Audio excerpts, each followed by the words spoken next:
Seigneur, ta parole est grande, elle demeure à jamais. Ta parole est infaillible, rien ne peut la supprimer. Bienvenue à vous, chers spectateurs, ainsi qu'à tous nos spectateurs dans le monde entier, dans un nouvel épisode de notre émission d'études quotidiennes Toute la Bible. Nous sommes arrivés dans notre étude au livre d'Esther, l'un des livres historiques de l'Ancien Testament. Et aujourd'hui, nous commençons notre étude avec le premier chapitre. Dans l'épisode précédent, nous avions parlé de l'introduction du livre d'Esther, et nous avons appris qu'il s'agit d'un des livres portant le nom d'une femme. Il existe un autre livre également nommé d'après une femme qui est celui de Ruth. C'est le livre d'Esther qui parle du souci de Dieu pour son ancien peuple, lorsqu'ils étaient en captivité, bien qu'ils hésitaient à revenir après avoir entendu l'appel au pays de Juda. Bien qu'ils se trouvaient dans une situation spirituelle déshonorante, ils n'étaient pas privés des soins de Dieu Tout-Puissant. C'est le titre du livre. Aujourd'hui, par la volonté de Dieu, nous commencerons par l'étude du chapitre 1. Permettez-moi, en début d'épisode, de souhaiter la bienvenue à mes invités, serviteurs du Seigneur. Frère Fayez Fouad, bienvenue. Merci. Frère Ephraim Fakhri, bienvenue. Merci beaucoup. Bienvenue également à nos invités. Nous sommes honorés de vous avoir. Nous avons l'habitude tous les lundis de lire quelques lettres des spectateurs que nous avons reçues. Nous avons reçu 2 lettres, une première de Tony Charbel du Liban et une deuxième d'Ebtissam Kaïsar d'Égypte.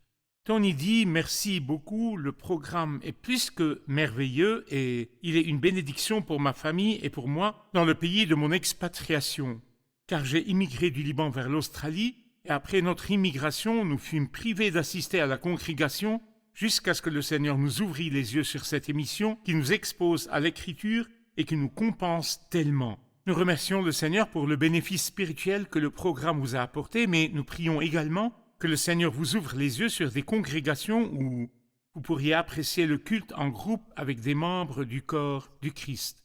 Nous avons également reçu un message d'Ebtissam Kaïsar d'Égypte qui dit « Chers responsables de cette émission, le Seigneur vous a envoyé vers nous en temps de disette après que les églises ont été privées de rapporter la parole de Dieu remplacées par des théories et des opinions humaines. Vous avez ouvert les Écritures devant nous.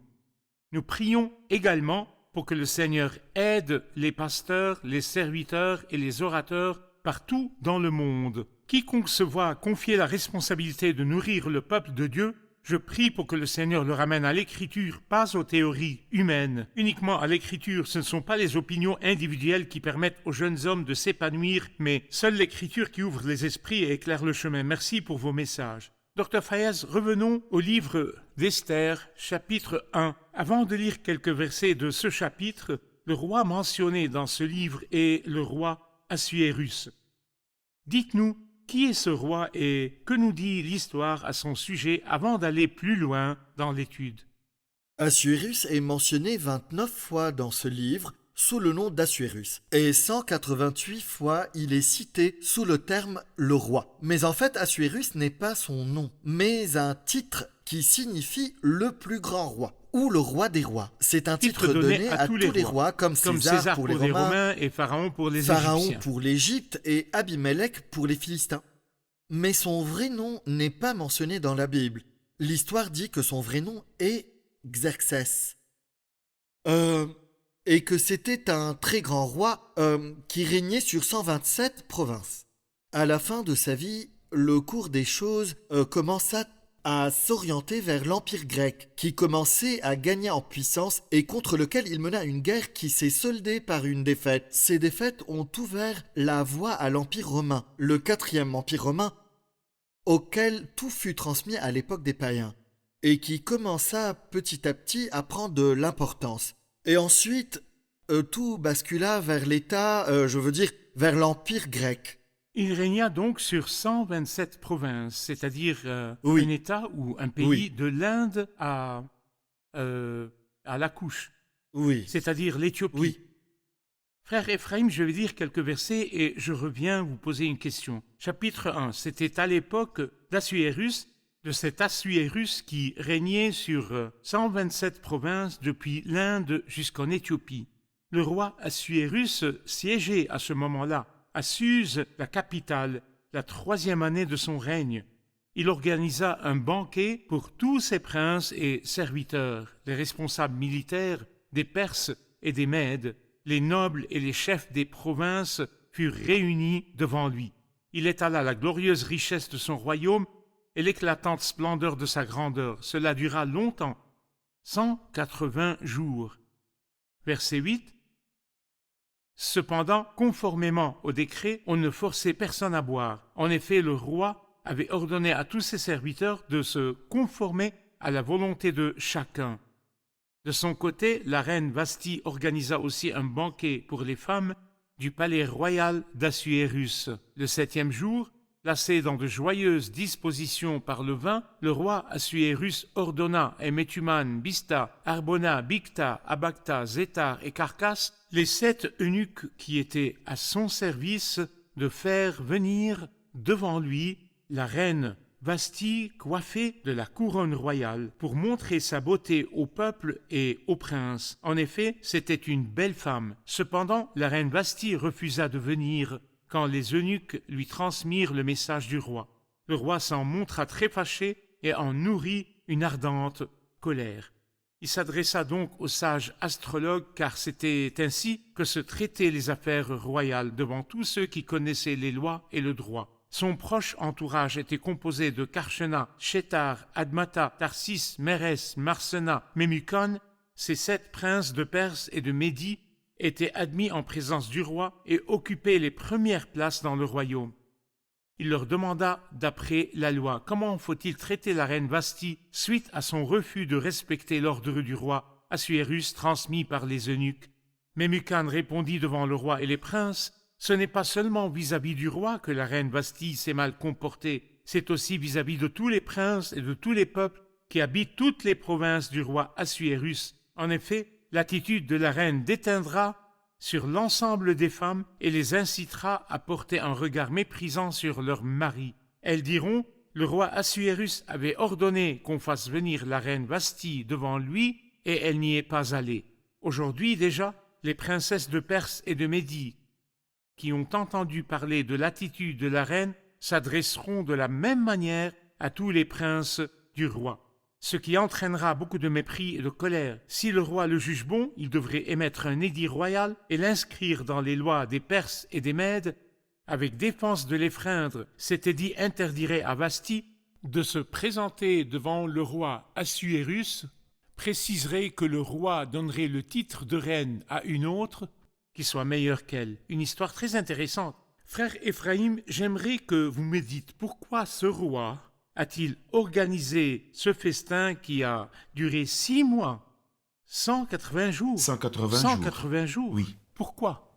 En fait, il a rassemblé tous les nobles et dirigeants du royaume lors d'une grande fête qui a duré 180 jours, dans le but de les convaincre d'envahir la Grèce et de montrer sa puissance et son pouvoir. Évidemment, c'est l'histoire qui le dit, ceci. mais ceci n'est pas mentionné dans ce L'histoire chapitre. dit également qu'une guerre entre le royaume et la Grèce en 490 avant Jésus-Christ s'est soldée par la défaite de son père. Son père, du père le père d'Assuérus. d'Assuérus.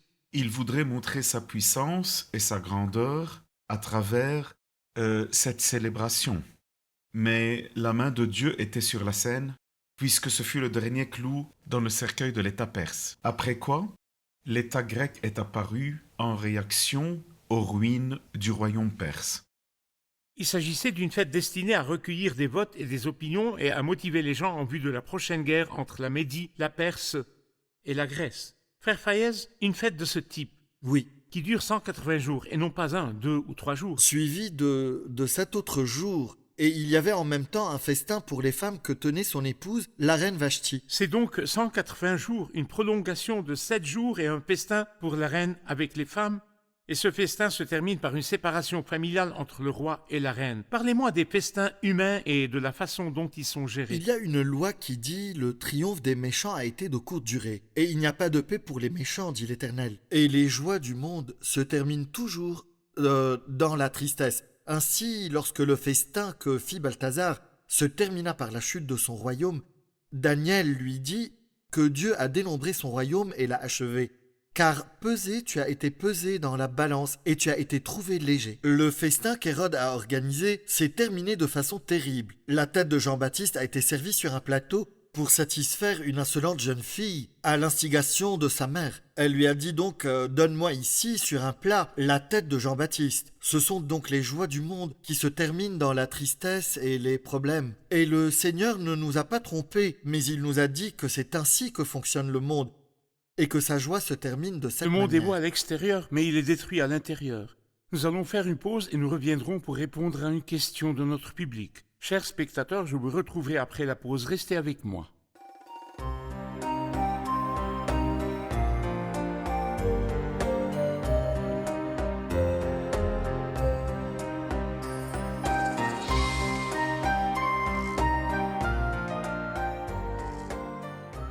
Nous sommes de retour, chers spectateurs. Poursuivons notre étude avec une question du public. Avez-vous des questions? J'ai une question. J'ai remarqué que la reine Vasthi a été lésée dans l'histoire, parce qu'elle a refusé d'être traitée comme une propriété du roi Assuérus dont il pourrait se vanter. Elle a seulement refusé d'y aller parce qu'une femme n'est pas une propriété. Il semble qu'Ihab soit un féministe ou un défenseur des femmes. Il est évident que Vasthi a été lésée, c'est-à-dire qu'elle a eu l'impression que le roi ne voulait que l'exhiber comme une belle marchandise devant tout le monde. Sa réaction était-elle bonne ou mauvaise? Le roi était en état d'ébriété, enivré, Saoul. oui. Ivre. Oui, ivre. Et une personne ivre ou en état d'ébriété va perdre conscience et va perdre la raison.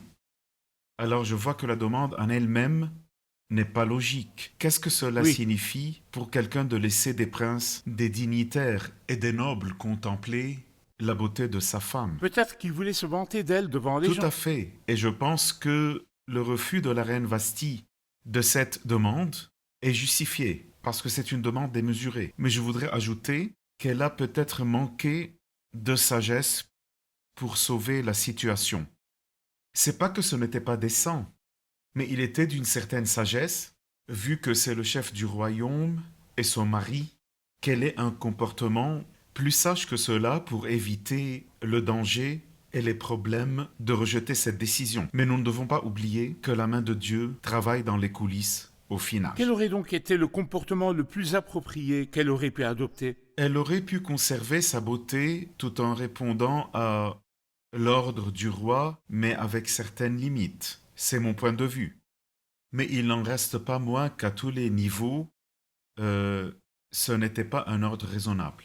Et en ce qui concerne l'aspect pratique, nous ne devrions pas oublier que nous devons montrer notre beauté morale en tant qu'Église et qu'individu. La beauté du Christ en nous, devant le monde entier et devant tous les gens. Frère Fayez, voulez-vous y ajouter quelque chose? Je la compare à Abigail, dont le mari était ivre, c'était un ivrogne, méchant, stupide, idiot, ignorant.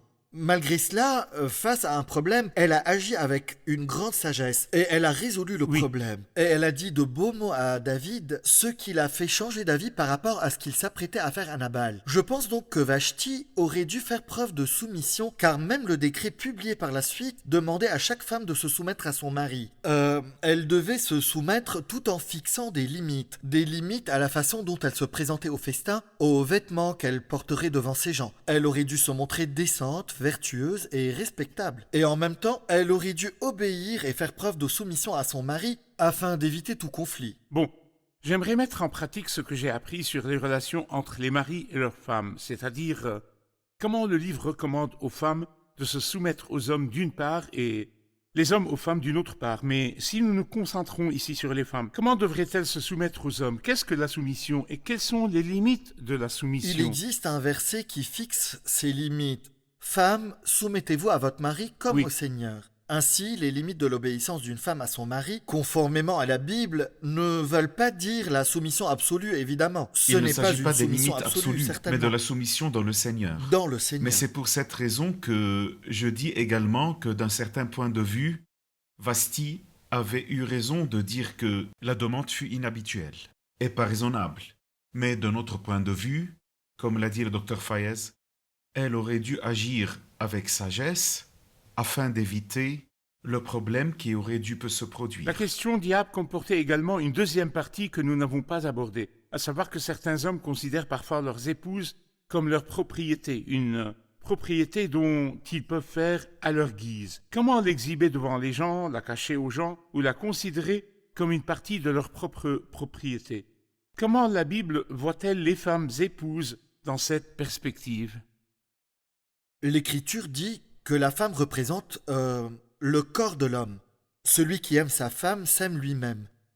Et Marie, aimez votre femme comme Christ a aimé l'Église. Nous devons aimer nos épouses du même amour que Dieu aime son Église. L'amour dont il est question dans 1 Corinthiens 13. J'ai une question théorique qui m'est venue à l'esprit.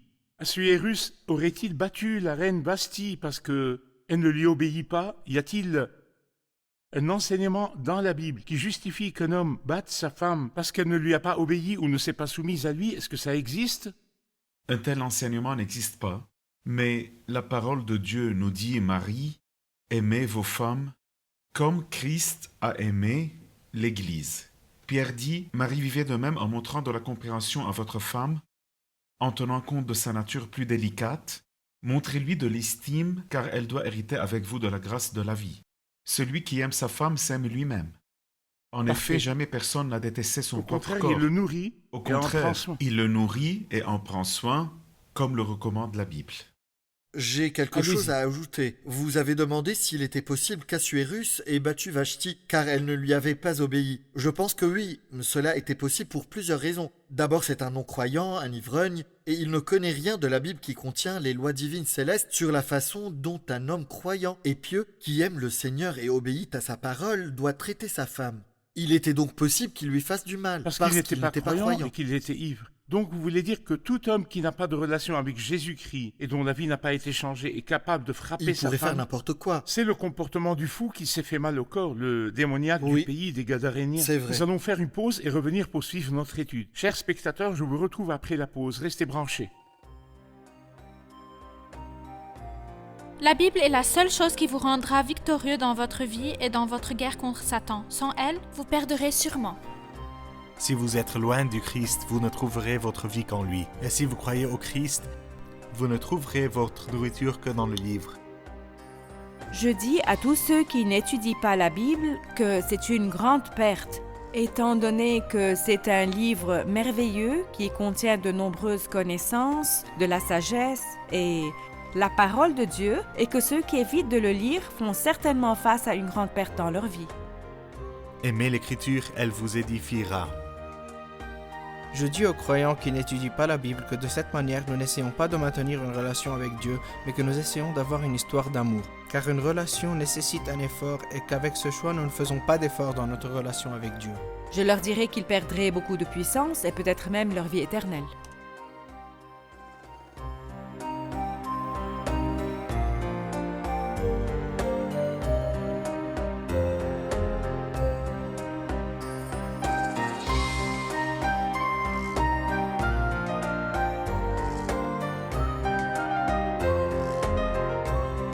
Nous sommes de retour, chers spectateurs, pour prendre une question du public. J'ai voulu poser cette question étant donné que toutes les histoires mentionnées dans ce chapitre sont racontées comme si quelqu'un était à l'intérieur du palais. Cela signifie-t-il que l'auteur de ce livre était l'un des participants? Qui est l'auteur du livre? Était-il l'une des personnes du palais qui racontait tous ces incidents? Je pense que l'auteur du livre est Mardochée, bien qu'il n'y ait pas de preuve irréfutable, mais il existe tout de même une preuve au chapitre 9, au verset 20. Mardochée enregistra ces événements par écrit et envoya des lettres à tous les Juifs installés dans toutes les provinces du roi Assuérus, qu'ils soient près ou loin. Il n'est pas nécessaire que l'auteur du livre soit contemporain des événements, car il a été écrit par le peuple saint de Dieu guidé par l'Esprit Saint. L'Esprit Saint a marqué les idées et dicté les mots, sinon Moïse n'aurait pas réussi à écrire après Oui, Moïse des n'était pas centaines présent d'années lors sur de la la création. création. Et aussi, Ni Paul dans le n'aurait jardin. pas écrit. Oui, il n'aurait pas pu écrire sur ceux qui ont résisté à Moïse en mentionnant leur nom alors qu'il n'était même pas là. C'est le Saint-Esprit qui a écrit en utilisant la révélation qui n'est pas nécessairement contemporaine aux événements.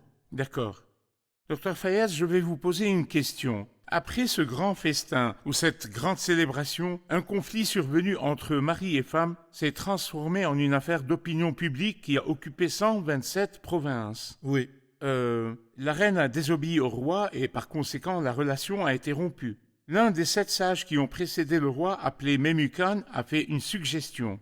Parlez-moi de cette suggestion. Évidemment, ce qui a causé des ennuis au roi, c'est que malheureusement il était ivre, et il est clair que ses traits de caractère n'étaient pas très équilibrés. Il était de tempérament colérique, oui, Le le roi. roi. Et dans ses réactions, il a fait un problème, et permettez-moi de vous rappeler ce qu'a dit le sage, mieux vaut être maître de soi que s'emparer de ville. Et une ville démantelée sans murailles, voilà ce qu'est l'homme qui n'est pas maître de lui-même. Il s'agit d'un problème familial qu'il avait amplifié devant tout le monde, si bien qu'il devint une affaire d'opinion publique. Et parfois nous faisons de même. Un simple problème entre un mari et sa femme se fait connaître des 2 familles des partenaires. Il est donc important que les gens se comportent rationnellement et de garder ce qui appartient au couple dans le couple, afin que le problème puisse être résolu. Mais c'était devenu une question d'opinion publique et les gens qui semblent avoir des problèmes familiaux Ils eurent ont peur commencé pour à eux-mêmes. intervenir. Oui, je trouve bizarre que des questions familiales deviennent des sujets sur lesquels les dirigeants suprêmes du pays ont publié un décret. C'est très drôle car il s'agit de questions personnelles dans les foyers, enseignées par la parole de Dieu, dans la relation personnelle entre le croyant et notre Seigneur, et dans sa relation personnelle avec la parole écrite qui détermine la parole de Dieu et toutes les lois qui régissent les comportements familiaux et les comportements entre mari et femme. Mais malheureusement, les gens pensent que les décisions provenant des autorités résolvent les problèmes familiaux, alors que cela ne fonctionne pas. Donc, Dr Fayez, je comprends de vous que vous conseillez donc aux couples de garder leurs problèmes dans l'intimité de leur maison Oui. et de ne pas parler de ces problèmes même à leur famille ou à leurs proches, sauf pour demander conseil à des personnes spécialisées et spirituellement mûres. J'aime bien la bienheureuse Sainte Marie lorsqu'elle était probablement dans la cuisine pendant les noces de Cana de Galilée, car elle fut la première à découvrir qu'il y avait un problème dans la maison avec de réelles conséquences. J'apprécie 2 choses en elle. La première, c'est qu'elle est allée voir le Seigneur Jésus-Christ et lui a dit ils n'ont plus de vin. Elle lui a donc fait part de son problème. Ensuite, quand il lui a dit « Mon heure n'est pas encore venue », elle est allée voir les serviteurs et leur a dit « Faites tout ce qu'il vous dira ». Je pense que c'est ainsi qu'il faut faire pour résoudre tout problème. Dès que nous faisons face à un problème, il faut qu'on en parle au Seigneur. Et lorsqu'il nous guide, nous obéissons. Ainsi, tous les problèmes se résoudront si nous sommes fidèles à ce qu'il nous a ordonné de faire. Nous avons sûrement des commentaires du public. Nous avons dit que Vasti ne s'est pas soumise à son mari alors qu'elle aurait pu le faire. La désobéissance est-elle donc une raison valable de séparation? Et si ce n'est pas le cas, quels sont les motifs d'une séparation? La désobéissance est-elle donc une raison valable de séparation? Quels sont les motifs d'une séparation? Quels sont les motifs de divorce en général? Il existe une loi divine qui régit le mariage. C'est pourquoi l'homme quittera son père et sa mère et s'attachera à sa femme et ils ne feront qu'un, et que l'homme ne sépare donc pas ce que Dieu a uni. Et ce verset est mentionné 7 fois dans la parole de Dieu de la Genèse aux Éphésiens. Et cela souligne qu'il ne peut pas y avoir de la polygamie dans le christianisme, car l'homme quittera son père et sa mère et s'attachera à sa femme et ils ne feront qu'un, c'est-à-dire un homme pour une femme. Pas de polygamie. Pas de polygamie, un homme pour une femme, mais aussi pas de séparation, car le thème s'attachera signifie pas de séparation. C'est un mot extrêmement fort dont la seule exception serait l'immoralité sexuelle. Celui qui renvoie sa femme, sauf pour cause d'infidélité, l'expose à devenir adultère. C'est le seul motif qui pourrait briser le lien du mariage sacré entre un homme et sa femme. La séparation de la tête du corps signifie la mort de cet être, non? Certains pensent que le divorce existait dans l'Ancien Testament. Ce n'est pas le cas. Il n'y a pas de loi divine qui permette le divorce ni dans l'Ancien ni dans le Nouveau Testament. Le Seigneur dit, c'est à cause de la dureté de votre cœur que Moïse vous a permis de divorcer de vos femmes. Au commencement, ce n'était pas le cas. Au commencement, ce n'était Dans pas le le dernier cas. livre de l'Ancien Testament, le livre de Malachie, vous lirez, car je déteste le divorce, dit l'Éternel, le Dieu Le d'Israël. divorce. Comment les 2 personnes qui symbolisent le Christ et l'Église pourraient-elles divorcer? Ils représentent le Christ et sa relation avec l'Église. Alors bien. comment pourrait-il avoir une séparation Donc, et dans le comment mariage pourrait-il chrétien, avoir un il n'y a divorce? ni polygamie, ni divorce, car il s'agit d'une seule tête et d'un seul corps, ce qui constitue un seul être. La séparation entre la tête et le corps entraîne la mort de cette relation. Dites-nous ce que l'épisode d'aujourd'hui vous a apporté. Allez-y. Nous voyons ici que les fêtes et que les joies du monde conduisent à la tristesse et à la misère. Mais la vraie joie ne se trouve que dans le Seigneur seul. Très bien. Quoi d'autre? Également, nous voyons comment le Seigneur a utilisé une situation simple d'un problème entre un homme et sa femme pour faire venir Esther, et il a fait en sorte que tout concorde alors qu'il travaillait dans les coulisses pour accomplir sa volonté en fin de compte. La souveraineté de Dieu. Oui. Très bien. Quoi d'autre? La femme dans le christianisme est honorée, c'est-à-dire Ève est sortie d'une côte d'Adam, dans le but d'être proche de son cœur et qu'il y montre son amour. Merci, que Dieu vous bénisse. Merci aux serviteurs de Dieu. Nous reprendrons notre conversation dans le prochain épisode. Chers spectateurs, nous avons appris dans l'épisode d'aujourd'hui qu'un très grand festin de 6 mois et 180 jours, tenu par un grand roi sur 127 provinces, avec des princes et des nobles, s'est soldé par un échec et par l'échec de la relation entre le roi et la reine. Et combien de fêtes ont abouti à l'échec et à la destruction? Tous les festins terrestres, toutes les sources terrestres de bonheur et toutes les apparences de ce monde sont en fait un mensonge, mais il existe une fête sincère, la fête de l'Évangile, lorsque Dieu vous appelle à venir au Christ. Un sacrifice fut offert, je le répète, un sacrifice fut offert. Ce sacrifice est le Christ sur la croix. Il est impossible que cette relation se termine par un échec lorsque vous acceptez le Christ. Mais le livre rapporte l'histoire de quelqu'un qui a accepté cette invitation et s'est rendu à ce festin et il poursuivit sa route tout joyeux. Le festin de l'Évangile n'est pas organisé par un grand homme comme Assuérus, mais par Dieu lui-même, le plus grand des rois. Et ce festin n'a pas de vin à boire comme les gens le font ici sur terre, mais dans ce festin, la parole de Dieu est offerte et le Saint-Esprit est offert. Une fête où les gens ne portent pas de soie, mais avec ce festin de l'Évangile, vous recevrez les vêtements du salut et la robe de la justice. C'est la fête de l'Évangile qui repose sur le sacrifice, c'est-à-dire la mort expiatoire du Christ. Venez à lui avec votre misère, avec votre faiblesse, avec votre chagrin et avec vos problèmes familiaux. Quand vous rentrez dans cette fête, vous recevrez une vie nouvelle. Vous recevrez la réconciliation, vous serez justifiés, vos péchés pardonnés et votre cœur rempli de joie.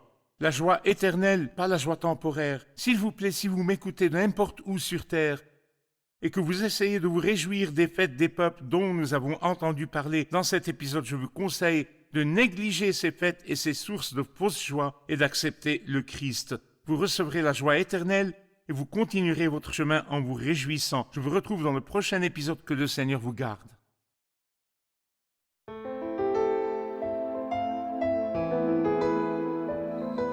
Seigneur, ta parole est grande, elle demeure à jamais.